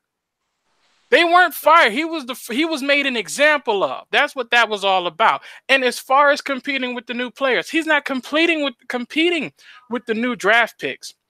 He's competing with people that have the same stats as him, and a lot of them are shittier and making more money. I'm just saying he can't compete with Mahomes, especially not right now because I'm watching that shit. Well, he don't need to compete with him. He needs to compete. He needs to compete with people who are around his same stats when he left, which he was doing and beating. The problem is because the Buccaneers reached out to him. I think it was the Buccaneers. One of the teams were red. They reached out to him and they said, "Yo, Colin, we'll have you back. We'll let you play. But we're only going to pay you $1 million. Now, listen, $1 million is not worth his time. Why? Because they are reaching out to another quarterback who was shitty, had domestic violence charges and other shit. And I think one of the other ones they were reaching out to had a murder case. And they were willing to pay these motherfuckers $6 million and perform worse than him. Well, I mean, if he goes over to Dallas, he'll definitely get a contract because Dallas hires a lot of felons. I'm not gonna lie. It's the Lone Star State. That's how they got their 93 and 94 Super Bowl wins. I'm not gonna lie. Facts. Everybody on the team had legal troubles, and they got their records expunged because, hey, y'all won a Super Bowl. I did what you wanted. Expunge my record. Done. And here's the next thing. Give me another deal. All the people saying this was the wrong time, he shouldn't have done that there, don't bring politics into the NFL. Well, listen, breast cancer is a political topic. Why is all the players wearing pink? There's no month for fucking nut cancer. They're not wearing blue for people's dicks. Like, let's just keep it a fact. The military. Listen, let's keep this shit a buck. Military wasn't even a part of the NFL until they realized the troops' recruitment numbers were low, and so the military decided to put hundreds of millions of dollars into the NFL to have the anthem and the Jets fly over for the Super Bowl to increase recruitment. Now, let's keep this shit a buck. Let's get down to the brass tacks here. It's only an issue when you're not doing what people want you to do. Exactly. Okay, you got points. Good point. Only thing is about Colin Kaepernick is this. He ain't on my fantasy team. I mean, my dude is always on Tom Brady. But, I mean, if he want to play, get him on a team. I mean, if he really want to be on a team, have him, like, beat up his wife and go to Dallas. He will be on that team tomorrow. Damn. It's true. Wow. They do this all the time. It's not just Dallas, though. You got Ben Roethlisberger, who got rape charges, which I was going to bring up with the R.Kelly shit, but we all pretty much agreed. I let that shit slide. He got rape charges and he still plays. Yo, you know something, though? He had a baby, like, during the height of the rape fervor. And it's like, everybody else on the team needs to follow me. Like, dude, you got the most shit. I don't even know how you even up in Pittsburgh. You need to take your ass down to Dallas. They'll pay you more to be down there. For real. Yo, Breezy brought a lot of good points and showed me like kind of the more side of why the politics are in the football. Now I understand more. I appreciate that. I just want to say, like, from my opinion, I don't think that the politics should be in there. And as an example, like, when Crimson Knight is talking about the people in Texas with a lot of charges and stuff, here's the thing. I don't agree with, like, if just because you do some crimes and shit, I don't think that you should never be able to work again. And I don't, you know what I mean? Like, I agree with that as well. Yeah, me too. That's all I want to say is like I'm not against the guy taking the knee, and I definitely am not supporting police brutality, but I just think like. No. It kind of gets in the way of things a little bit, like, but now I understand more. It's not just him; it's the whole thing. I get it now, Breezy. I mean, here's what should have happened. If he want to kneel, he can kneel. That's not a problem to me. I'm just like he should. I'm just like I don't want him trying to be like I want Tom Brady money. Can you play like Tom Brady? In my opinion, like I look at all these game developers and shit, and when they want to get political and shit, and from my opinion. It all happens on Twitter, so I don't really think he would have got less attention saying the shit he thinks on Twitter. But that's just me, But Breezy already outlined why politics are already there, anyways. I could also bring this up, like you've had other players use the platform to speak about shit because when the Sandy Hook shit happened, all the players were saying they didn't like what happened with Sandy Hook. Yeah. Because they were told from the top down to talk about it. It's only when you don't talk about, which they shouldn't have talked about that. Yeah, it's fucking football. But yeah, go ahead. It's only from the if you get your marching orders and you don't march, they're like, yo, crack the whip, march. They had the same problem with who's homeboy named Beast Mode in the NFL, that's retired. That's why Marshawn Lynch. They were finding this man $50,000 to $100,000 per interview almost when he wouldn't talk to reporters. The man just played a hard game, got his ass tackled left, right, and center. Maybe he don't feel like talking right now. That's fucked up. So, so now you're showing me that there's a bigger issue here. That is the NFL corporation is trying to use these people as a mouthpiece and push words into their mouth. That's what's really is. Holy shit! That's definitely wrong. And it's the same thing in the NBA. Like the NBA is not allowed to talk about the WNBA and the problems that the WNBA women have. So look, we can get down into this shit, bro. That's just crazy, dude. The WNBA isn't bad. It's just they don't get a lot of promotion. But they shouldn't give a fuck what the people say in the interviews or not say. They should be just like focused on the sport and making the money. But I guess it's all worrying about image and all this shit, I guess. But that's one player. Let the player be an individual. Jesus. But you're not allowed to be unless your name was Charles Barkley. Shit, Charles. But also the same. Listen. It even happens down to their attire. Everyone remembers Allen Iverson. Oh yeah, he was getting fined every year for wearing braids. Mm-hmm. Braids were not allowed at one point. Now you got players walking down to the damn arena looking like Ronald McDonald stand-in. So like this shit is deep. How the NFL structures shit. The MLB isn't so bad, but they have their own rules about shit. So it's like when people start saying, hey, I can't do this, I can't do that, or I want to talk about this, I want to talk about that. That's why they got to get slick. They're not even allowed to have their own branding and wear it in interviews. But you consider them a brand when Nike approaches them. And you got to remember something. People got upset. Now, you want to know why the NFL flipped on that whole kneeling shit? Because it came down the pipeline. Nike was doing the contract with Colin. And once they saw that shit came out, NFL flipped their whole opinion on it. Because who's the biggest athletic footwear company associated with the NFL? Nike. Same thing with the NBA. So when Nike says, nah, we standing with them, NFL's like, well, shit, I mean, the dollars are there. Now, it was easy for them to side with Papa John's. I mean, not side with Papa John's, because this shit trash any fucking way. So let's keep the shit up. Wait. That's not trash. All right. Let's try to get it. You came after Big Papa. You went too far, Breezy. I mean, went down the rabbit hole. Hey, let's end on It's a good points though. Now I understand a lot better than I previously did, and I appreciate that, yo. Oh, no problem. This is what we do this show for. Yeah. To break it down. Two things real quick. I was about to say 2 Chainz. What the hell he did now? No. Spinks and the Cursed Mummy is coming to the Switch support. And wait. What? Sorry, what game? Spinks and the Cursed Mummy. Never heard of it. Oh yeah, that game. Yeah. Is it good? Yeah, it's a platform that came out. It was from 2003. But wait a minute, how's that? How is this really news? Because there's a shitload of Switch games that comes out every week. But no. This game came back out in 2003. Yeah. For the Xbox, PS2, GameCube, and PC, and now it's coming to the Switch. Yeah, I know. Okay. I mean, that is interesting as fuck. So it's like a rare gem or something. Yeah, basically. Well, it was that time when you had Croc and Blinks and all the different action platformers when we had, when Crash and Spyro was actually good and they was actually on their way out. But, that was just one of them. And Eddie Murphy says we will be getting a Coming to America 2. It's in development. How do y'all feel about that? Well, first, Spyro was never good. Hey. My girl got mad as fuck when Spyro dropped because there was all these fucking furries on her timeline, and she was like, "The fuck, yo." What about it? What about Eddie Murphy? I want to hear the thoughts, everybody. I mean, it ain't gonna be good.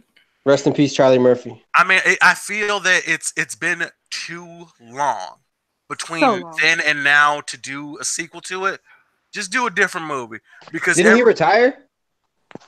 No.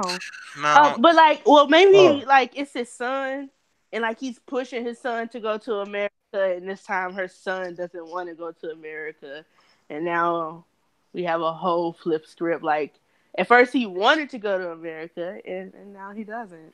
No. I mean, you could do it, but the thing is that this is it's like the movies that it's. What's the last movie Eddie Murphy made? What was that Conan movie he made? Mr. Church. That's what that was. Never heard of that. So basically about another black person raising up a white family and making sure they're awesome. You know, those movies that come out where you have that black inspirational character who motivates the white people to do better. Oh, you're talking about like the 90s, like big auntie, whatever, Miss whatever, Big Mama's house type of shit. Yeah. Except with white people in it, I guess. So he was Mr. Church. I don't remember what color the family was. I just remember it was a family movie. He raised the little white girl and all of that shit. And I'm a bit racist. I'm sorry. It's all right. I mean, those kind of it sounds forgettable, anyways. But I'm just saying, like, I thought I was under the impression that Eddie Murphy kind of was retired for the most part, and I heard a few comedians, saying like sometimes he just like unexpectedly shows up into a stand-up club and like does a set real quick, because those big comedians, they can sort of like just walk in to a club, certain clubs, and just be like, hey man, I'm gonna go up there for a little bit, and they just let them. So I heard like I think it was a few months ago that he sort of like popped up a few times, and the comedians like Joe Rogan and stuff, they're talking to each other. They're like, really? Eddie was there? And they're like, yeah, Eddie was there. Dave was there. And they're like, Eddie, Dave, Rock, all on the stage at once doing some shit. But I never expected like another movie. Well, Like, he enjoys his craft, but he's done playing the game at this point. Like, if you don't understand the game, then you don't understand why Eddie Murphy hasn't been in shit. If you're not, if he's done playing. He's had a string of not so great movies, and he'll have one movie that's all right, but then that's like he has a lot of ups and downs as of late. I mean, in the movies. Oh yeah, but in the stand up, he's been fire since day one, right? His fire. His stand up is always fire, but sometimes he's in some of these movies that's like, okay, this movie isn't good, Eddie. I don't know what the fuck you were thinking. But it's too bad about his brother though, because that dude was hilarious, man. Yeah, but I miss Charlie Murphy already, dude. I'm sorry. Yeah, I mean, I really Eddie Murphy with him though, and like the height of his career, they were just leaving dump trucks full of money outside his house, and he was just like, "All right, I'm doing whatever movie you want me to do." Which Ice Cube syndrome. Yeah, it's not. It's what Nicholas. They do to Nicolas Cage. Nicolas Cage ain't even got a real damn. It's a dump truck outside. His wife come out like, "Baby, there's a dump truck full outside the house." I like the way you visualizing this for me, Crimson. Okay, I guess I'm doing a movie. I'm off to wherever. I'll be back in 2 months. The wife is like, "What movie?" He's like, "I don't know," and then he walks out the door. He's like, "I don't care. There's the dump truck full of money. Just unload it and take it in the fucking house." Which I'm not even... me more cannons and dinosaur bones. Yeah, it's the movie. He knows it's gonna be shitty, but they're gonna be like, they're throwing him so much money at this movie. I'm not even. He can't turn it down. Which I'm not even hating, but it's such a waste of talent. Yeah, I mean, I just want them to leave that dump truck like, it'd be real nice if it could stop outside my house and they just got the wrong damn address. No, you don't. You don't want what comes to that dump truck. You don't want that sacrifice. I want the money. Put that dress on. You want the money, but you don't want that sacrifice. Crimson Knight gonna be hunted down for the rest of his life. Put that dress on. I'll be in 3 or 4 bad. Oh, Breezy coming with the Illuminati shit. Baphomet. Well, they gonna make him put the dress on. Put your dress on. I can't watch that shit. What Cat Williams say? I ain't putting no dress on. What happened? They arrested him so many times. So, I mean, not to go too deep into that, but we saw what happened with Kevin Hart. Like, you saw what happened with Kevin Hart was scouting Cat Williams because Cat Williams was keeping it real about him and Tiffany Haddish and everybody else's game. Hell, even R.Kelly. She bombed like all fuck here. Well, no, but hold up. Every comedian bombs. No, not like this. Dave Chappelle bombed. Cat Williams bombed. This chick bombed beyond bomb. She fucking Hiroshima, Nagasaki bombed. Damn. What did my mom say? Really? My mom said something earlier this week. I heard she was getting money, but I never heard if she's good or not. She is very much a movie comedian. She ain't a stand-up comedian. She's not. She's never been good. Did she play herself in that movie? She plays herself in every movie. That ain't even her real self. That's a role. And she got on stage being her normal self, right? Telling some shitty jokes. Then it failed. Then she went into Sheeran. And then the whole audience was like, "No, you ain't."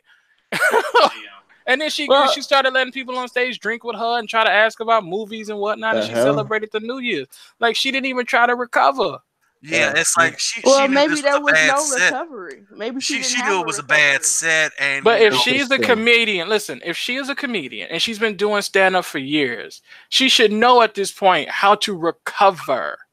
No, but there's a reason why she wasn't making it as a stand-up comedian. Because she trash. Why Kevin had to put her in movies first. She shouldn't even be focused on stand-up because obviously you didn't make it for a reason. Yeah, Loopy has a point. She should be trying to get casted. Which her craft is acting in movies. She should be focused on maybe taking some classes to push her out of the ghetto role so that when that ends, I she mean, has something She to ain't go gonna never to. leave that ghetto role. That's her bread and butter. She seems typecasted. I think Breezy's right. That is the role she constantly plays in every movie I've seen. I'm like, all I She's got not leaving it. It's money though. Fuck it. Watch a trailer that Tiffany Haddish is in for a movie. Kevin It's Hart better is not than- gonna leave the fucking small screaming black bacon goblin role. They're not. Yeah. They don't have the talent like that. They're not doing it. Cat Williams. Listen. If you look at the fucking Ice Cube, listen. Ice Cube was typecasted as the angry black man, and then eventually had to put his own money up and do better in other roles. It's just what happens. These people. There you go. But these people like a Tiffany Haddish, a Kevin Hart, some more.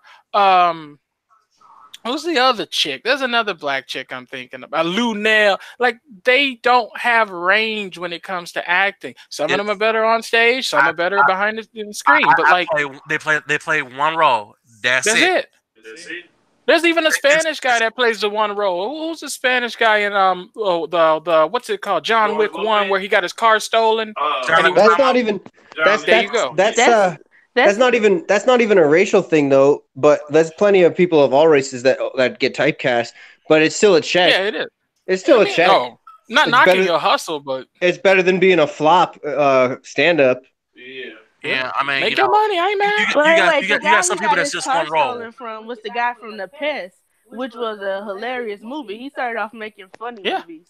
Yeah, Who? he's great. Sorry, what was it? The same role as the John Wick role. Oh. Yeah, he was the guy that had John's car. Yeah, and but it was a little. Well, not in the John Wick role. Well, then how was that the same role then? I'm confused. Well, because he had a little comedic little interjection for 5-10 seconds or whatever to try to make himself seem funny, but then it was just like it wasn't like a real role. John Leguizamo can act, but it depends upon the movie that he is in. Tiffany Haddish she's gonna do the same movie that she's been doing since the first movie she's been doing. I'm not knocking the girl. That's why her bread is buttered. There's nothing wrong with that.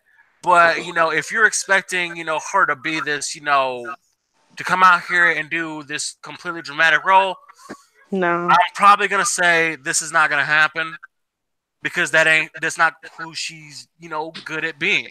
So what were you asking us originally about her, Killzone? I was saying basically like what Breezy was saying, that about Eddie Murphy, that they only have a certain type of role, and then if they try to do stuff, it's just whenever they like. Eddie Murphy is at a point where he could just do what he wants to do, so it's not like he chose to do Mr. Church. He chose. Eddie Murphy can just do whatever he want to do now. He wants to do. But it's just like I want him to be. I want him to. Well, I mean, maybe he's just thinking like, it doesn't matter about my reputation and my talent. I need to leave money behind for my kids and their kids, and maybe that's what it's not necessarily. Shit. Or maybe he just at one point in time. Yeah, Eddie Murphy was in some bad movies. Like Eddie is fine. Eddie is bored. Beverly Hills Cop 3. That movie was not that good. Eddie is bored. Brooklyn, it was all right. Fucking Pluto Nash. I mean, God, that was horrible. Eddie's fucking bored. I haven't been enjoying a movie and seen Eddie on the screen since I was young. And I'm not saying like I didn't like certain movies. I'm just saying I didn't fucking hear about. They like went right over my head. Because they're the type of straight to DVD trash that nobody needs to hear about. Eddie is bored. That's all that is. Eddie is bored. Eddie's like, okay, I want to come back in the limelight. Oh, I know what I could do. Come into America too. But it's not going to be good because some of the comedy in Coming to America is tongue-in-cheek. And in this climate, unless he's like, fuck it, I'm going to just do this movie and I don't give a fuck about the fallout, it ain't going to be good. But Eddie I hope has that talent. he does it. Yeah, I hope he does it like that. That would be great because, good comedy and shit being strangled by fucking political bullshit, political correctness culture is really it really sucks. That's it. I totally understand, but it's just, I'm like, so that's why you guys think it's gonna suck, because it's gonna be like a watered down, like 80% water, 10% Eddie Murphy, 10% advertisement. I think it's gonna suck because Eddie. One, I'm not seeing any recent stand up from Eddie at all. Yeah, and so I'm like, I'm concerned with all of it's I'm been concerned with impersonal. how in touch he is with, you know, the world right now. And then the next thing is you're talking about Coming to America. That's a set piece type movie. That is a 90s movie or 80s movie. So it's like, it's a period piece type of film. And it's like, you want to do that now? Yeah. It's like people are going to have different expectations now versus then. And it's like, can you adapt that film to fit this dynamic of, you know, adults pretty much? And I mean, sure, you'll get them this. You know, that's the thing. So many people will be offended. Yeah, I don't think we gonna be. I mean, it's like Blazing Saddles. So many weak people who have a lot of tweeting per day. Yeah, will be offended. But look at any Mel Brooks movie. Look at Blazing Saddles, Young Frankenstein, Spaceballs. These movies couldn't be made today. People would flip their shit. Galaxy Quest. Yeah, Galaxy Quest. Motherfuckers will flip their shit. Maybe that's what they need, man. Maybe that's what they need to stop being. No, because they won trophies when they weren't supposed to. So now it's all done. There's no reviving it. There's no redemption. There's no maybe they can understand. No, they can't understand because now they run shit. I mean, you could still do it, but you'd have to tell them all to shut the fuck up. Yeah, exactly. I was thinking like Breezy. I'm not trying to make them understand. I'm trying to make them fucking burn and die. And then you think about it like this. I mean, you just had Aquaman, Bryan Singer win an award, so it's kind of like it's pick and choose of selective outrage bullshit. So I mean, if you get enough of the Hollywood elite behind it, pushing it, their fans are pushing, and they won't give a shit. It's like the whole thing with who's the dude that did Guardians? Who they fired. Yeah. If Disney would have came out and been like, yeah, homeboy fucked up in the past, we forgive him. You got to give people second chances like we gave Walt, who's also like that. Then I don't think it would have been such a big deal, but because Disney wanted to be quiet and about that shit, they were like, yeah, fine, whatever. We'll fire this dude and get somebody else. But you know, it is what it is. I mean, most of these companies could stand to lose 50 to 60,000 ignorant ass, crazy ass people. You know, because I don't need to see the crazy bitch walking up and down fucking Disney Avenue Lane wearing the fucking mouse suit that she ain't washed in 6 months. But that's just me.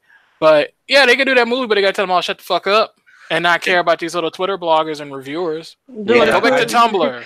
I'd be hoping too much. So good luck with that.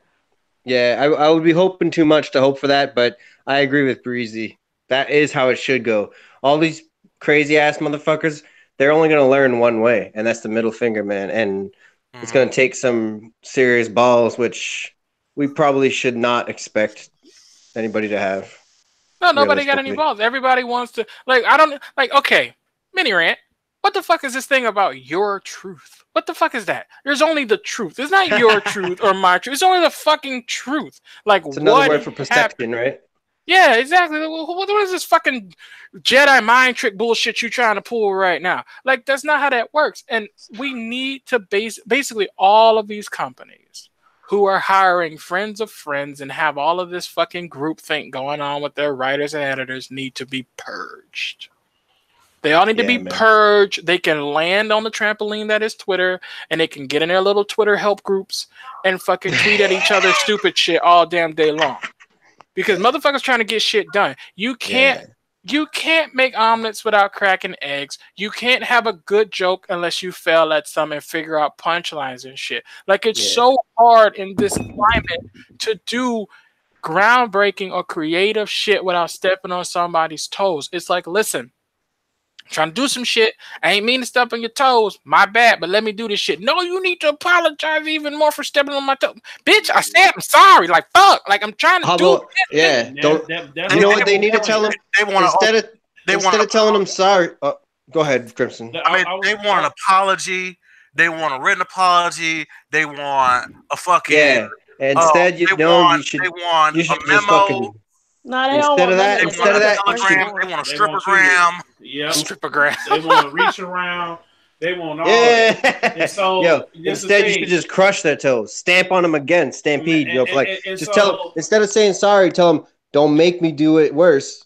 So shut the fuck up. That's why Kevin Hart owes Cat Williams a apology. Kevin Hart needs he owes Cat Now you're coming out of left field on me. No, because Kevin does. Kevin knows. Kevin owes I don't a know. lot I'm of not. people apologies. I'm not up to date. I'm not up to date. You guys got to break it down. A couple months. We're gonna make it real quick because we're gonna end on this note. A couple months ago, Cat Williams was doing a show and they was bringing up Tiffany Haddish.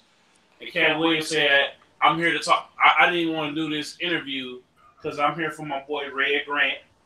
You know, OG in the comedy gang. He sold out the show by himself, and Cat was supposed to be the special guest. And so what ended up happening was they did an interview. He was already perturbed. He had to do the interview with the chicken at V103. Shout out V103, Red Street and all that. But he had to do the interview. And so he did the interview. And then all through the interview, this woman was messing with him because he didn't want to talk about Tiffany Haddish. And then that got into a conversation about Tiffany Haddish and Kevin Hart. And then the girl, the woman who was on the interview was taken for both of them. Kevin Hart came back and fired off at Cat Williams saying that he was on dope and he had no business coming at him. Him and Mike Epps are hating because they not at the same level as Kevin, and they were working hard. And they first of all, that sounds like a. And if they had to utilize the opportunities that was given to them, then they could be where Kevin is. But what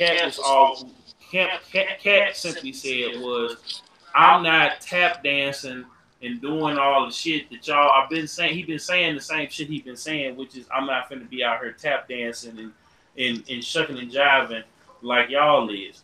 So, you know, he got into some trouble behind that, ended up getting arrested again.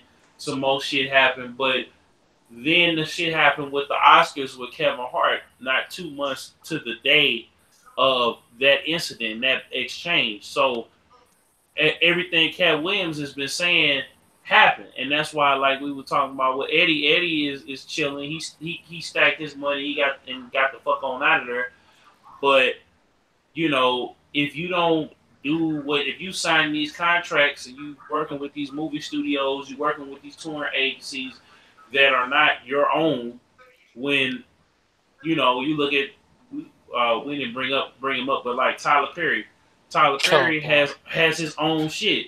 Like no, he does not. He pretty much runs the I mean, he got a distribution deal through Lionsgate.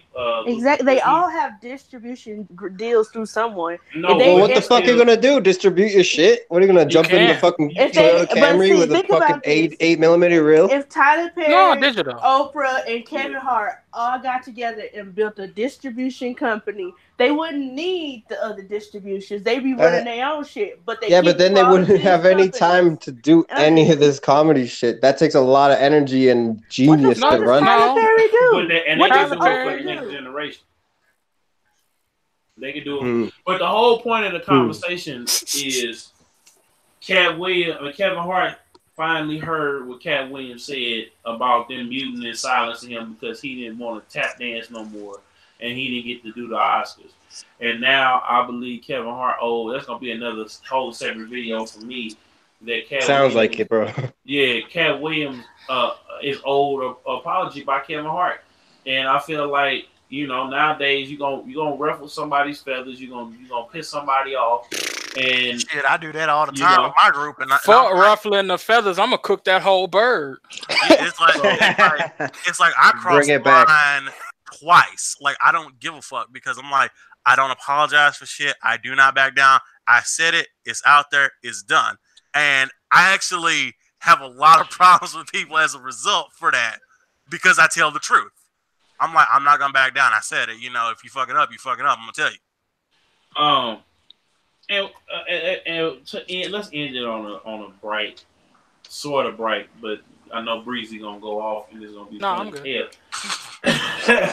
So Kingdom Hearts 3. Yeah. Got 15 different editions coming out. Yep. You can pre-order. But are you serious? But the ending literally is not going to be on the disc. On the disc. That's epilogue Tell me how, Sway. What? What do you mean? This is news to me. You bullshitting. Wait. Tell them about what else happened first. People are stealing the game early, leaking the game early, selling the game early. I know about that shit. No, hold on. Here it is, Eurogamer. The ending is a free patch, right? Kingdom Hearts 3 epilogue and secret ending are free launch. All right, as long as it's free. I mean, that's still not ideal, but it's free. Damn it, Square. Maybe they couldn't fit it all on the You disc. had one job. I don't like the shit about 15 editions, though. I do not like that. Oh, my fucking Lord. You had. This is not a bright spot. This is not a bright spot, Killzown. I mean, Do you think they learned from Capcom? You think they learned? No, I mean, but they fucking should learn, bro. If Final Fantasy VII Remake is, they better just cancel that. They should just be like, guys. Okay, so let me run it down. Let me run it down. The whole game. Just this. I agree. Cancel it. She hates Kingdom Hearts. But what was I finna say? So you got the Midnight Blue Keyblade if you pre-order the game on PlayStation. So the Phantom Green Keyblade, you get it off Microsoft Store. The Dawn to Dusk Keyblade, you get it off Amazon. The deluxe edition content, you get the steel book, a pen, an art book. If you buy the game from Walmart, you get some Kingdom Hearts cards. You get a $10 reward credit plus a blind box keychain figure. GameStop, you get a fabric poster. And SquareEnix.com, you get the sticker set. The Bring Arts Deluxe Edition figure edition, which I saw at E3. I mean, they look like little Lego pieces. Oh, boy. They got the figures and everything in the deluxe edition.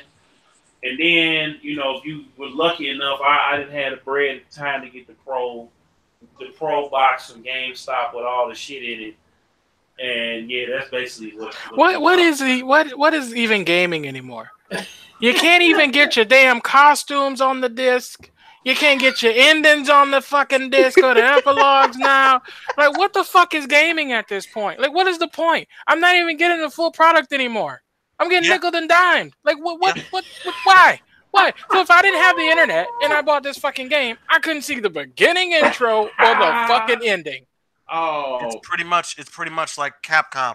It's nickel and dime, Breezy. It's all nickel and dime. And speaking of GameStop, hold on, wait. We might as well go ahead and throw it on. This everything. This will be everything. Then we'll be all caught up.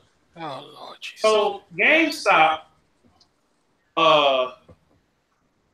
is getting bought out. That's not the beginning.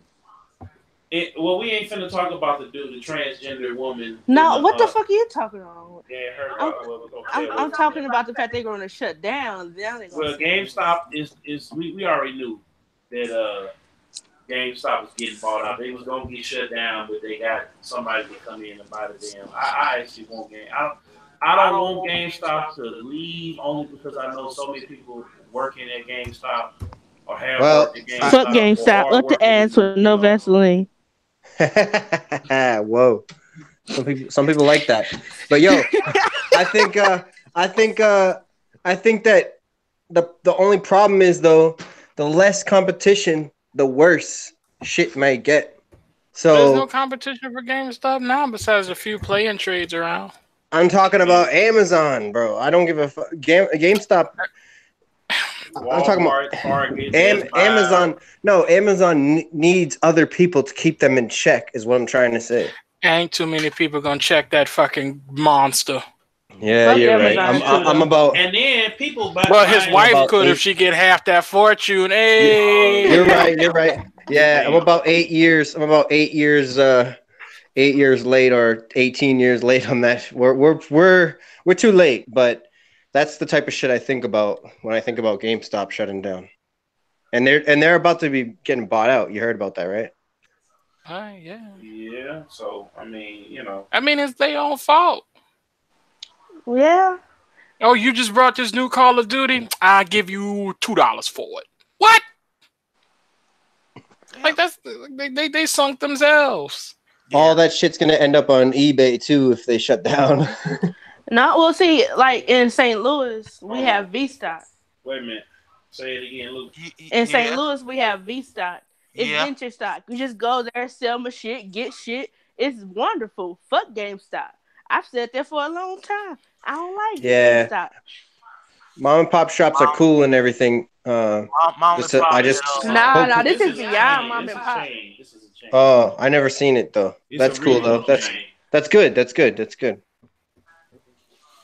We need more stores. That's what I'm saying. Like I got a few stores that I know of, like Arc City Gaming on St. Charles Park Road. That place is great. I understand why stores. I understand why stores, like the bad parts about stores that online fixed. I understand that. Like too high of prices they used to have all the time, right? Shit like that. Like when you used to walk into a mall, shit was jacked, bro, back when I was young. But and so I understand that. But it's just the problem as a species, we love to fucking go from one extreme to another, not realizing that there's pros and cons to both sides. That's all. Yeah. That's all. I want to thank all y'all for coming out. I think we got everything. Shout out to Breezy. Breezy is back. You know. I wanted to get in on the R.Kelly thing because I was like, this is annoying the fuck out of me. Welcome back. So I cleared. I had to do a bunch of extra work this week just to be free for this time I'm here now. Yeah. We know you had to do some things to pop in, and we appreciate you, man, for holding down. The show ain't been the same without you, but Jon, Loopy, and Crimson Knight has been holding it down since you've been gone. So, you know, we've been keeping the shit rolling. So, you know, so thank y'all for coming on, man. Thank everybody for tuning in and everybody that's going to catch it on the restream. I'm about to go get drunk because everybody snowed in. I'm about to put on this show in about an hour. I got NXT in your house. Oh, yeah. Tell them about your Twitch again. Yeah, Twitch on Board 4 on Twitch. I got what's the name? WWE 2K19. Got our second major pay-per-view for NXT going on tonight, and then we got 2 more later this month: NXT Takeover Phoenix and the Royal Rumble, all with custom characters. And if you're listening on RealGamerNewz.com, then you can scroll down and you'll find Killzone's links, Crimson Knight's Twitch, Govna Loopy, everything. And remember, fuck Konami. And as always, fuck Konami. Fuck Konami. CC, why you an asshole like that? Yeah, I got a shout out. I love Nerdy Brown People Sunday. YouTube, Govna Loopy. Is that a channel name or like a statement? It's my new thing. I get bored, so I change shit up. Oh, like, okay. I started with the Circle of Black Love, and I was like Govna Loopy's Round Table, and now I'm like, ooh, I love Nerdy Brown People because I like Nerdy Brown People. So it's the channel is Govna Loopy, GOV-NA space Loopy. Yeah, so that'll be on tomorrow. Subscribe. Cool. So shout out to the hood. Shout out to the gamers. And shout out to everybody. Well, I got some shout out. Shout out to shout out to Mel Weezy and the boys over there at the Geekly Podcast.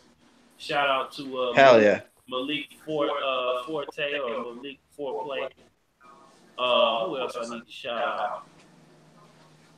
Shout out to that boy Ruthless Raymond. We need to get him back on the show. Young Link Jr. We definitely need to get him back on the show. See what's been going on with him, man. He's doing a lot of good things over there on his channel.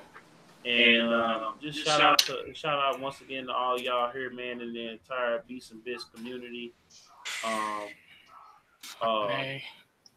STL gamers, shout out to them.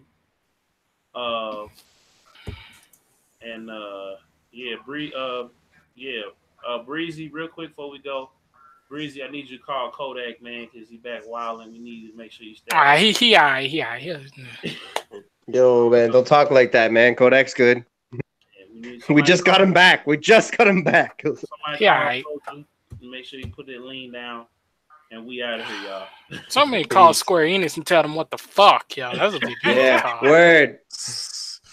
Like, y'all had one fucking job, had a nigga waiting in limbo for years, and still gotta wait.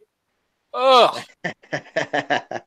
Nah, it's a free update day one, bro. You're all right. Yeah, but that, fuck that noise. Just tell him, yo. About that. I'm not happy about this. Just cancel. Hold up. We gotta end the show because Breezy will go off. Me too. I'm not happy about this at all. Live in 1 hour. We're gonna go live like 2:05 in an hour. No, I'm good. Right, so when we get through, everybody, bounce over there to Voltmeyer stream. Send me the link right quick. All right, no problem. 1 sec. I'm gonna put it in the live chat right fast. So yeah, say the link out loud too, bro. He already. Order number 4 on Twitch. Oh, okay. There we go. Did John leave too? Oh, damn. Was that Breezy? No, Breezy there. No, I'm still here. I'm fucking. We're gonna go live like 2:05 in an hour. Live at 2:05. All right. Peace. All right, y'all. One fucking job. All right, y'all. Take it easy. All right, man. All right. Good show. Fucking Christ. Who says I'm taking it? All right. You want to put the light? In a minute after I put the Oh boy. All right, Killzown. All right, y'all. Yeah, peace. Hold on, wait a minute. R.Kelly up in the damn chat. What? He said, wait a minute. He said, keep my name out your mouth. Y'all try to keep black man down. Y'all supporting the white devil media. Take my name out your title. This ain't real for real. R.Kelly. This somebody else. Shit. All right, we out. All right, later, man.